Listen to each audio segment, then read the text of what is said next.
If I say, oh, Rachel, I don't like Coke, I do. But let's say I didn't. Coke? You might not want to admit that on the old YouTube. You like Coca-Cola. Oh, wrong Coke. All right, let's do this again. No. Only another party in my bedroom by myself.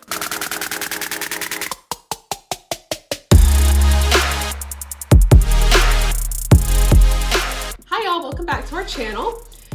Today we're going to talk about something that has really given us a kick in the face this week.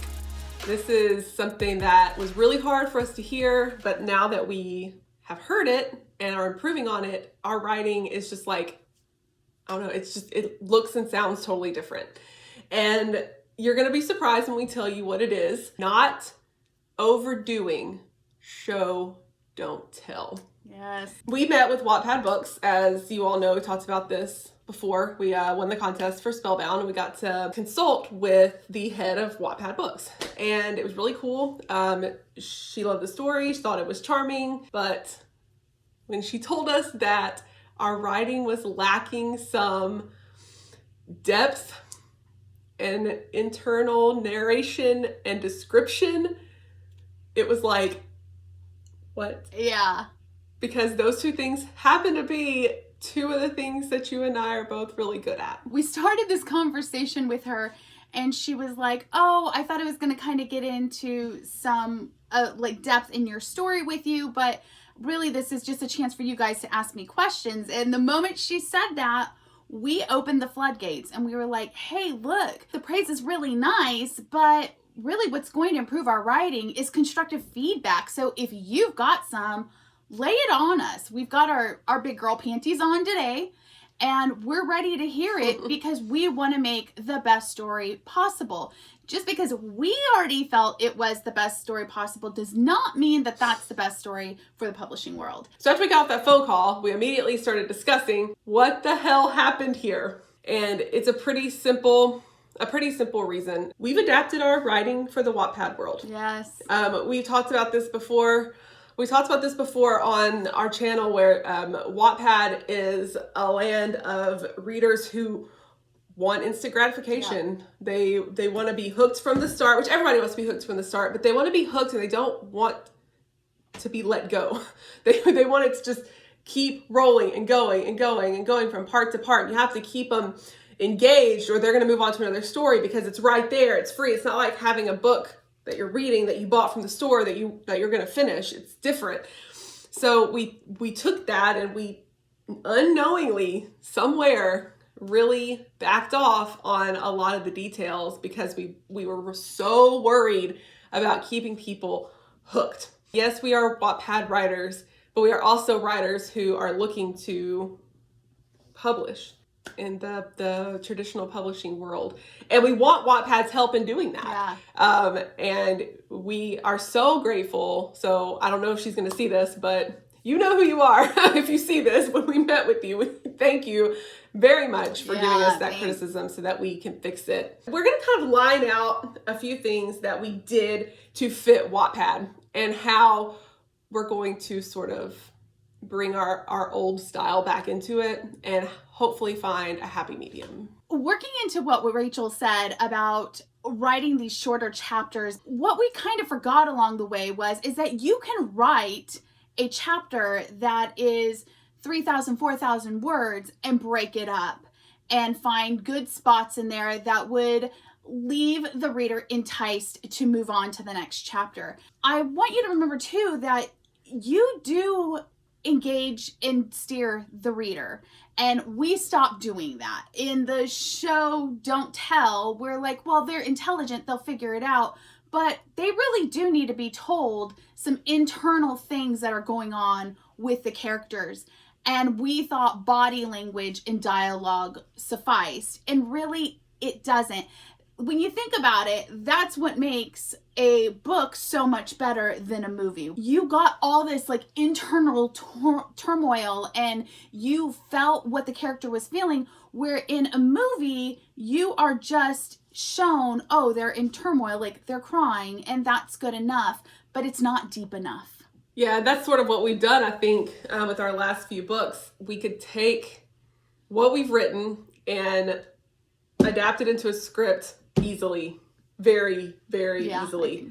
And that's great for a TV show or a movie. And that's one of our dreams, is to have a TV show or a movie adapted from one of our books. But we want it to be harder to do than just that, because we want there to be all of that internal narration that we have cut for brevity's sake. The big thing that we really needed to work on was the internal narration, because Spellbound is a first person story and we're missing some stuff from Gemma. And so what we wanted to do was kind of show you what we've already done, some change that we made where we are feeling really good about this and feeling like you're really getting a great grasp on Gemma, who she is, and what her relationship is to her Aunt Hazel. That's one of the questions our Wattpad exec had for us, was why was it so important that Hazel break tradition to leave the hotel to Gemma when it should have gone to her cousin?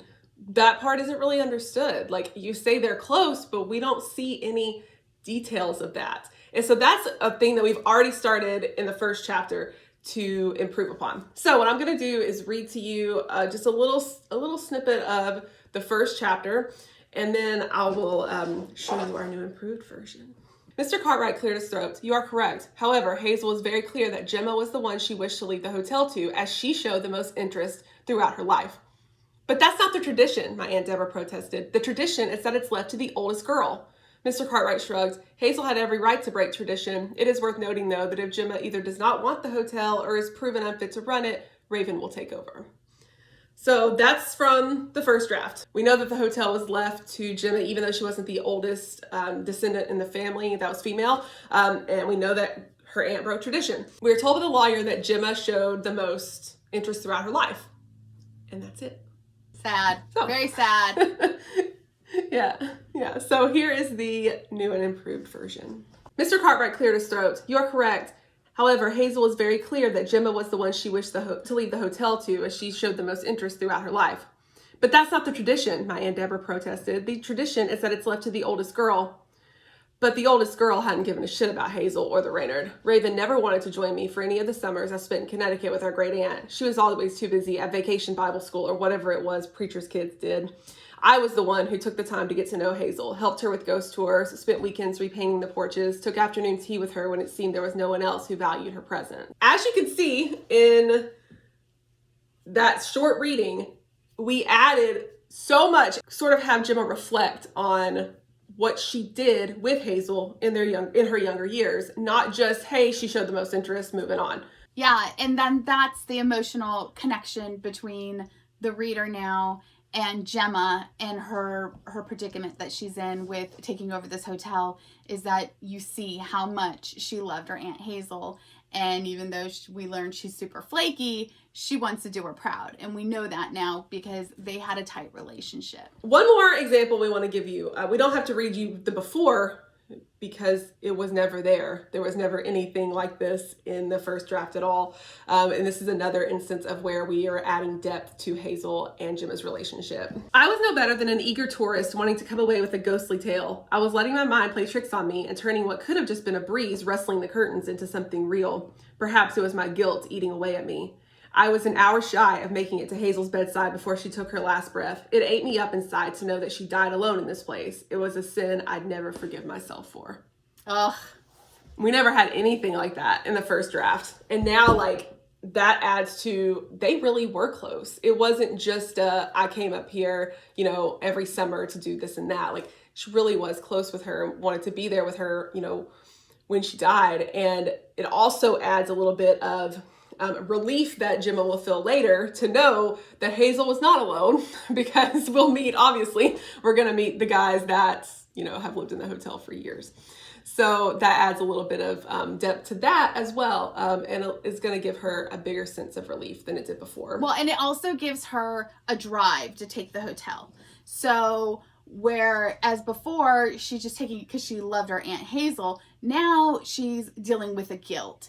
and this is her way of righting what she feels like is a wrong. That's good character development in there. That is something we already know she's going to have to overcome throughout the story. And those are only 2 examples of the things we changed. We changed a lot, and we've done 2 chapters so far, and we've added at least almost 1,000 words to the story. And I think the funny thing about this is that we're always so cautious of not going over 2,000 words, and we're so conservative with that, like we don't come near it, that we really did have the room to do this and add 400 words into a chapter, and it still fell under 2,000 words, which still makes it very readable for a Wattpad audience.